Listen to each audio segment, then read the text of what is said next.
Assalamualaikum warahmatullahi wabarakatuh. Hai semuanya. Kenalin, nama aku Elda. Aku nomor absen 21. Aku dari kelas 10H dan aku bersekolah di SMA IT Al-Irsyad Al-Islamiyah Purwokerto. Oke, jadi itu tadi adalah salah satu contoh dari perkembangan ilmu teknologi yang semakin pesat di dunia ini. Menurut kalian, yang bikin kayak tadi itu siapa ya? Kok bisa sih bikin kayak gitu? Terus apa idenya bikin kayak gitu? Ayo kita sama-sama belajar apa itu informatika dan TIK. Sebenarnya informatika sama TIK tuh sama atau beda sih? Oke, kalau menurut Wikipedia sendiri, informatika merupakan ilmu baik yang mempelajari terkait penggunaan komputer untuk mengatur dan menganalisis data yang berukuran besar, baik data maupun informasi pada mesin berbasis komputasi.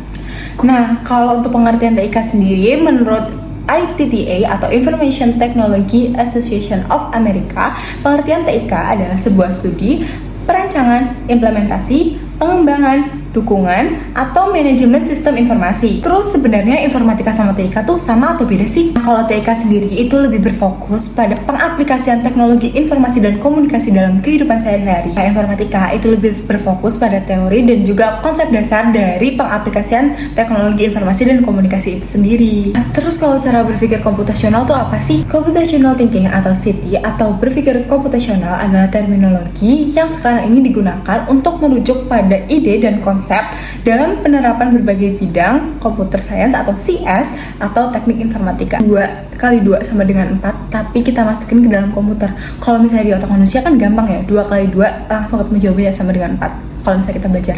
Nah, kita tuh harus bisa masukkan 2 kali 2 sama dengan 4 itu dalam sebuah komputer gitu loh. Jadi kayak gampangnya sekarang pertanyaannya, lebih pintar mana sih antara komputer itu sendiri atau manusia yang membuat komputer? I don't know. Oke, jadi ini aku bikin terang biar kalian gak bosan lihat gelap-gelap terus. So, yang selanjutnya adalah apa itu revolusi industri 4.0 atau revolusi industri 4.0. Menurut kominfo.go.id yang diutip dari laman Forbes, revolusi industri generasi keempat atau revolusi industri 4.0 bisa diartikan sebagai adanya ikut campur sebuah sistem cerdas dan otomasi dalam industri. Hal ini digerakkan oleh data melalui teknologi machine learning dan AI. Gitu guys.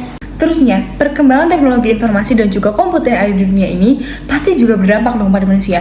Dan dampaknya itu nggak cuma secara positif, tapi juga ada negatifnya. Gimana sih kita sebagai pelajar muslim untuk menyikapi perkembangan teknologi tersebut? Yang pertama, kita harus saring sebelum sharing. Nggak semua informasi yang kita dapat itu benar adanya. Jadi, kita harus bertanya kepada orang yang lebih tahu, ataupun kita bisa mencari sumbernya di internet dengan sumber-sumber yang terpercaya.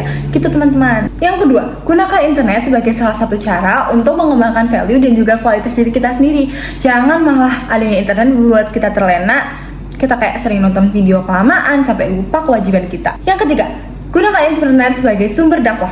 Karena kita tuh bisa loh menyebarkan kebaikan melalui media sosial. Jadi media sosial yang kita punya itu nggak cuma isinya sesuatu yang jelek ataupun malah tidak bermanfaat. Yang keempat, gunain internet buat tugas belajar. Kayak sekarang ini. Oke, kayaknya cukup deh segitu aja informasi dari aku. Semoga yang sedikit ini bisa memberikan banyak kebaikan untuk kalian semua. Dadah semuanya.